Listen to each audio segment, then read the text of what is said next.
Number 1. Your sitting distance from the dashboard. The distance that you are from the dashboard should be positioned such that the knees are slightly bent even when depressing the brakes fully, because in event of a frontal collision, bended knees would cushion the impact, thus saving your legs. If you are seated too far back, your knees would lock up when you do an e-brake. In the event of a frontal collision, your joints will get all the impact and they would have a very high chance of breaking.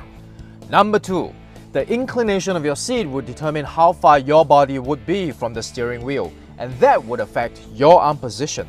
If your elbows are locked, your arms would literally be limited when you try to avoid an accident.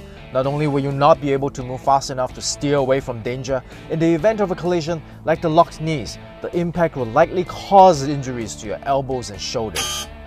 So the ideal position would be for your arms to be bent and in a relaxed position.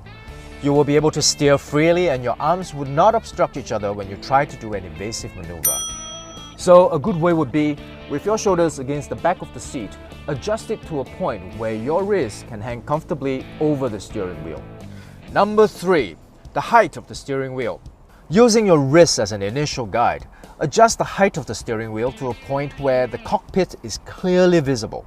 After that, our hands should be placed at the 3 and 9 o'clock position.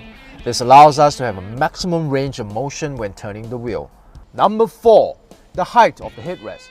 Many people have the impression that the headrest is for us to, rest our heads and relax when we drive. Yes, that's true, but the actual function of the headrest is actually to protect our necks from whiplash if our car gets hit from behind. When we suffer a real impact, our heads would snap backwards forcefully. If there is nothing to stop that sudden movement, we risk serious injuries to our neck. So the way to set it will be to adjust the height of your headrest until it is in line with the top of your head. In that way, it will deploy and cushion your head in the event of a rear collision.